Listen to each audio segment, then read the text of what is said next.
Lucy, no, it's easy. And then you got to look straight. Okay, let's cook.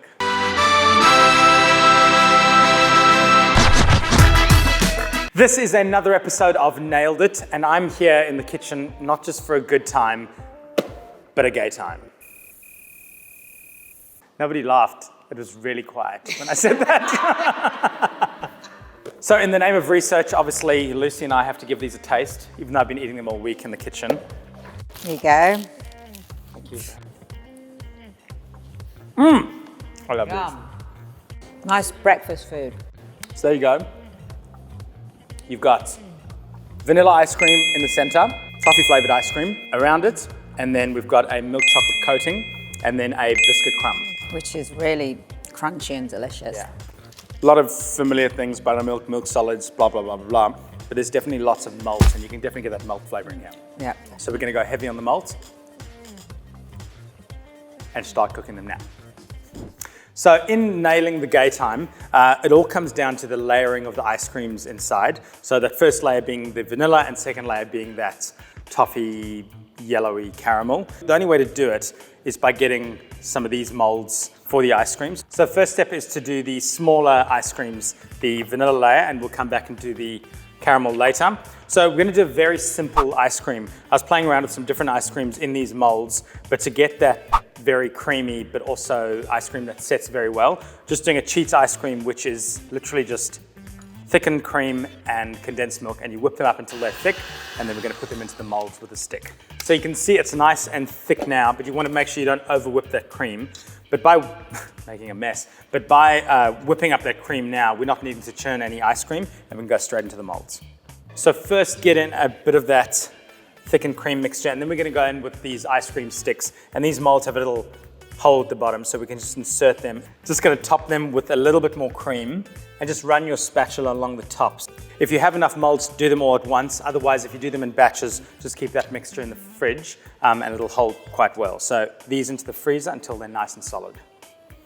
Okay, so for the caramel section of the ice cream, we're gonna go in with some store-bought caramel, some malted milk powder, pinch of salt, and some thickened cream. And now just give it a mix together until it's combined. Okay, so before we've whisked that up to become thick, we're gonna add some yellow food coloring. This is optional, but if we wanna match the inside of this Gaytime, you can see it's very yellow, whereas the caramel in here is kind of a light beige. So a few drops of food coloring, adjust it, match it to the Gaytime, and then we'll whip it up until it's thick. Okay, matching the color. Did you just put that Gaytime in the cupboard? I always have a Gaytime. Ready to go? Yeah, at all times. Okay, so seeing the color, we need more yellow. This is the scientific way of doing it. No measurements needed, just by eye. One more drop, and I think we're good.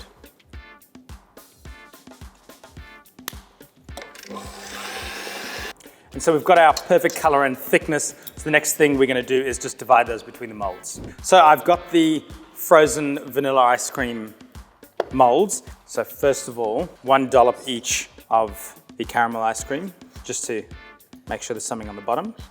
So the trick here is to lead in with the stick through the hole, and then by pushing it down, we'll ensure that the vanilla ice cream is in the center.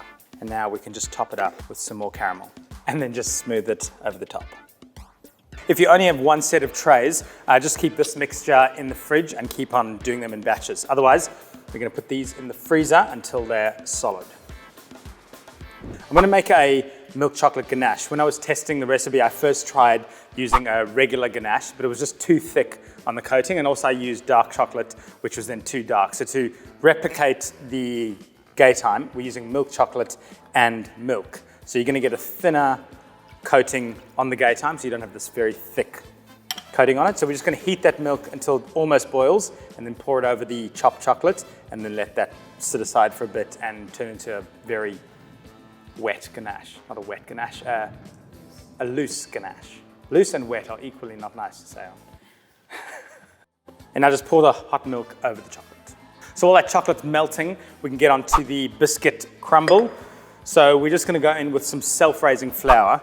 Using self-raising flour because you'll notice in the crumb of the Gaytime, it is like a little bit soft and puffy, so we don't want a purely crunchy biscuit. In with some malted milk powder, brown sugar, caster sugar, and then just an egg yolk and some melted butter.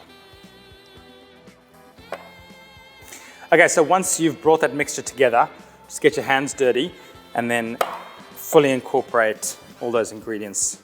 And the reason I don't mind using my hands is because we're going to do a bit of a trick to get that perfect crumb to match the Gaytime. So on a baking tray, I'm using a regular colander here. And when I was testing, I discovered that if you push this raw dough through the colander, you get the perfect size of the Gaytime crumb. So we're going to now bake this, and we can just do that in batches because you don't want to overcrowd this pan. You want to keep space in between all the crumbs, and that way they'll form their individual pieces for the coating. By the way, that is 180 degrees for 5 to 10 minutes, anytime that it starts to get really golden, depending on your oven, so just keep a lookout.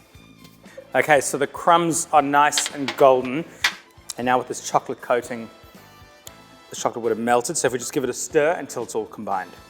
So you'll see here, once it's fully combined, it is a very wet, a loose ganache, but we want that because we want to be able to coat each ice cream without it being too thick. And also just going to let all these crumbs cool, combine them together. And it's okay that some of them are different sizes, as long as we've got round about that golden color and that beautiful flavor for the final ice cream. Okay, so the set ice creams from the freezer, and we can start up our production line. So we've got the cooled chocolate ganache, which is now thickened quite a bit, cooled biscuit crumbs, and it's better to get those on a plate. So when we pop out each ice cream here, we can then first dip it in the chocolate. I just drip off any excess because you'll notice that the Gaytime doesn't have a very thick coating at all. Then one side down onto some crumbs for the base and just sprinkle over some more. And then onto a tray. And then as soon as you've done your last one, if you are doing this in batches as well, get those into the freezer so we can get that coating set. Beautiful. Thank you. Moment of truth, Lucy. Gaytimes have set, they're looking beautiful in my opinion. Obviously, they may be a little bit prettier than the original Gaytime. Are you allowed to do a better job? Maybe. Maybe. Okay, taste test. Okay, cheers.